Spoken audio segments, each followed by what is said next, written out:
As a multi-site childcare business owner and a consultant, one thing I always start off telling my brand new clients about is that I first started off in the childcare entrepreneurship world as a home daycare provider. I had a group family daycare in Queens, New York for my first program, and it was a difficult but beautiful experience that I would not trade for the world. I learned a lot of really valuable lessons that I took with me over this past decade as I continued to expand my childcare operations from home daycare to center to multiple centers. And because of that, I completely 100% support anybody that is interested in opening a home daycare program.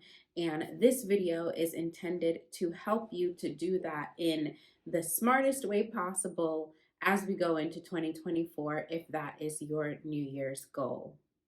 If you're new here, my name is Dani Christine. As I mentioned earlier, I am a multi-site childcare business owner, consultant, and a digital creator on childcaresites.com, where you can find resources for childcare professionals like you. And I'm just going to jump straight into the 7 simple steps that you need to know about in order to open a home daycare. Step number 1 is that you need to look up, find, research, and study your local regulations. If you are in the United States, most states have licensing requirements that you must be aware of and abide by for your home daycare program. If you're in a state that only requires something like registering or just giving your information in some way, it's still a step that you may have to take. If you are in a state that has a requirement for a certain minimum number of children in order to become a home daycare program and to get a license, that is also something you might want to know. You don't want to have to waste your time going through trainings and orientations and steps, all these different things if you don't even need a license anyway. But that first step is to study, know the local laws and regs and rules that are applicable to you.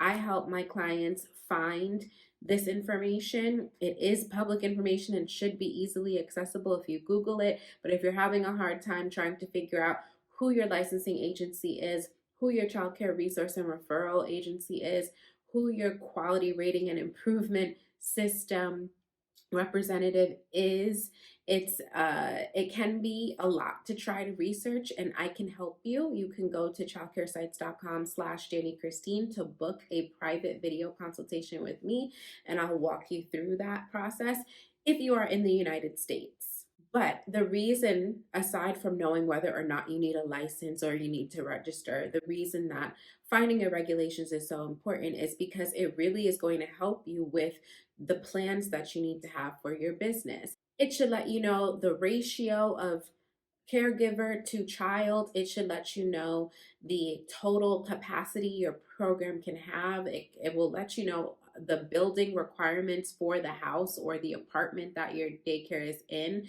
You need to know these things before you make certain decisions, like, for example, buying a home or signing a lease. You got to know what the rules are.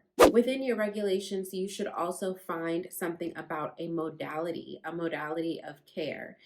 Modality is specifically the type of program you're going to open. And usually there's only 1 or 2 types when we're talking about in-home programs in whatever state you're in. Using my state of New York as an example, there's a family daycare and a group family daycare. Family daycare means that you can have a smaller amount of children in a smaller sized home or apartment.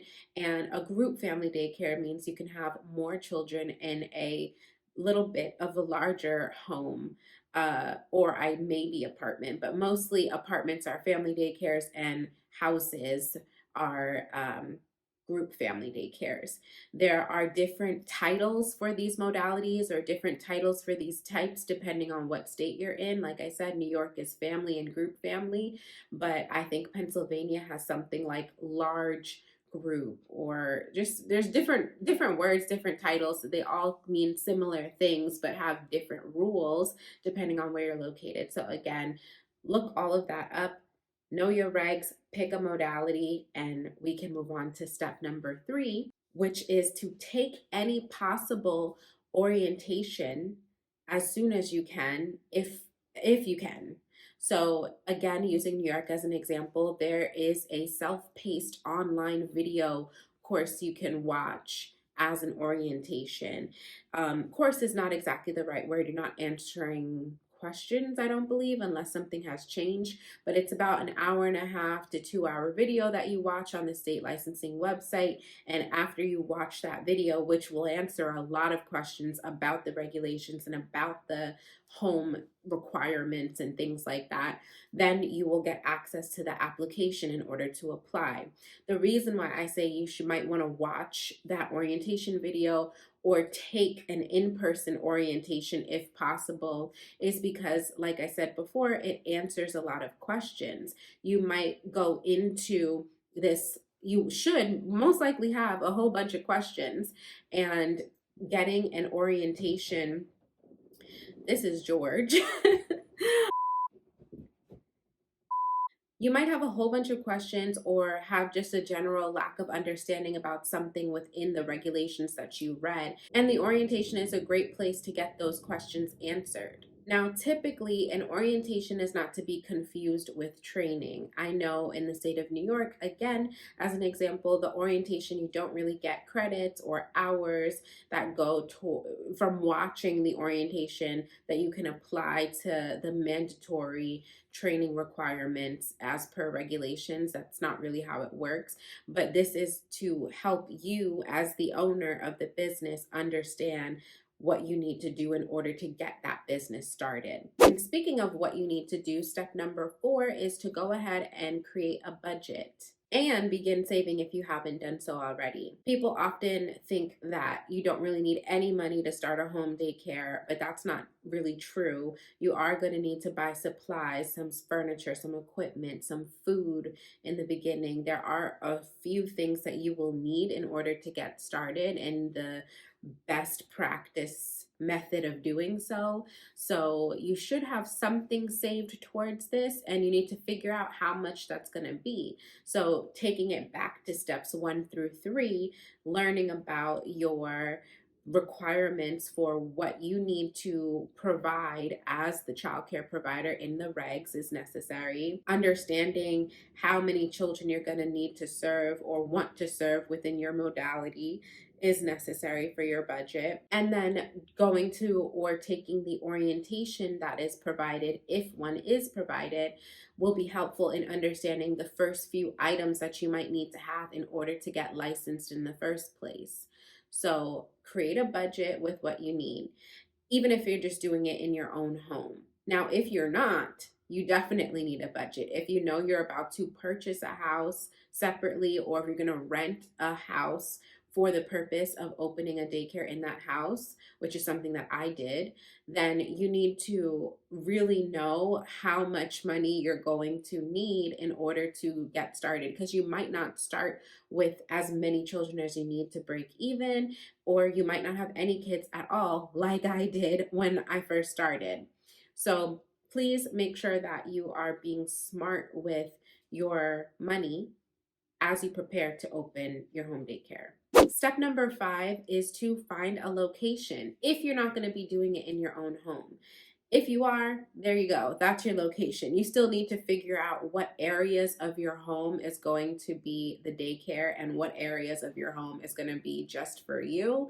When I first started as a home daycare provider, in the first house that I had, my whole first floor was the daycare. I didn't really have a living room. I didn't have a dining room. Those 2 rooms was the daycare space, and then of course there was the kitchen. There were no bedrooms on the first floor, and there was a half bathroom, so it was really easy for me to make that first floor my daycare space. And then I just had my 3 bedrooms upstairs, and I had a basement. So I was able to have some work and personal life balance in that same house. And then the second house that I had to move to, was able to use the lower level, which was kind of like a basement, a walk-in basement for the daycare, and the whole top half of the house was just my own. So if you know you're going to open in your current home, figure out how you're going to configure your space to make it comfortable for you to live in, but also a great space that families will want to leave their child with you in. Now, if you are looking for a separate home outside, of course, if you're going to buy a house, you should be working with a realtor unless you are one. So you might need to find a realtor to help you. And even if you are renting, you still might want to use the services of a real estate agent if you're having a hard time finding a place on your own.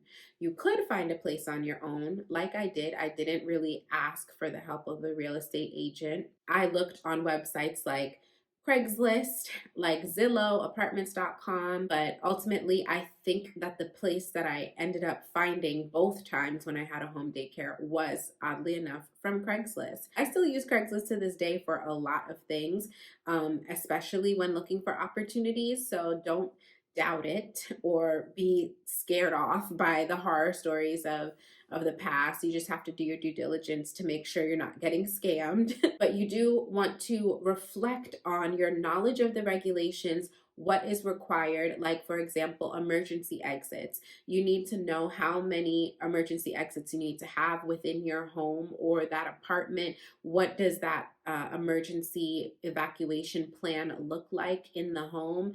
Is it going to be in compliance with childcare licensing requirements? You need to know all of these things before you make a commitment to the homeowner or the landlord to take over their space, because what if it doesn't work out for you, or what if it's going to cost you way more in renovations or projects in order to bring it up to this licensing standard? Something else you might want to consider is that you are going to likely have to convince the landlord of the house that you might be renting that it is okay and they should let you open a home daycare there. There are a lot of landlords that are going to say no, and that was the case for me when I was moving from my first house to my second house. A lot of people told me no, and I had to really convince the landlord that did eventually let me do it of why it was okay. And I do have tips on that. So if you're interested in a video about that, go ahead and leave a comment below. Step number 6 is that you are going to need to figure out the structure of your business. And by that, I mean your entity type. So are you going to be a sole proprietor? Are you going to be an S Corp? Are you going to be a C Corp? Are you going to be an LLC? These are things that you can research on your own on Google, but I would advise, if you're not an expert like I am not, you could also go to an expert. You could go to an accountant, you could go to a CPA, you could talk to them about your plans and figure out what works best for you. You could also talk to an attorney. I did host a webinar years ago with a representative from one of my attorney's offices, and we covered a lot of things. I will link that video in the description below, and maybe that video might give you some ideas that you can consider. I think it was more so about policies, which is still helpful, but you could reach out to the contact information for that attorney's office from that video if you're interested and need someone to talk through about your entity structure. Once you do decide how you're going to operate, if you're going to be a sole proprietor or have a corporation or LLC or whatever it is, you should open a separate business bank account. Even if it is just a sole proprietorship, it will be helpful to have a separate business bank account so that you don't intermingle your household personal funds with your business funds. It'll make it much easier for doing your record keeping and bookkeeping and taxes and receipts and all things like that. You want to be professional in your business operations, but also financially, because it will be of great help to you down the road to be very organized. And step number 7 is a 3-for-1, because these are things you should be doing all at the same time. Once you know where you're opening, once you know your modality, once you know all the things within steps 1 through 6, you should be applying to open your program.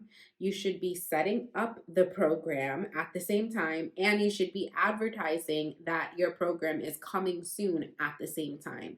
And the reason for this is because you want to start off with a bang, as big of a bang as possible in the beginning, so that you can quickly start to make a return on your investment. You want to have some sort of of wait list with people that are interested in the fact that you're opening your program, and a tentative start date if possible. So if you know that your licensing process is going to take 2 or 3 months and you were to start now as of November 2023, and you can probably estimate that you're going to be open in January 2024, then now would be a great time to start that advertising as you are going through the setup of your program. Create that Google business listing page, get on Google Maps, create your social media accounts, especially if you already have your business name because you took care of that in a previous step. You can create your website. I do provide support with childcare websites. I can help you start from scratch, or you can book a consultation with me and I'll be able to guide you in how to do it yourself. You can go to childcaresites.com/Dani Christine and I'd be happy to help. But you need to get that digital footprint going and make sure families can find you as soon as possible and start building a list of people you can call once your license is in hand. For me, back in 2014, when I started my first home daycare, the licensing process from the date that I handed in my application to the date that I actually received the license was about 6 weeks, if I remember correctly. So, in retrospect, that's kind of fast.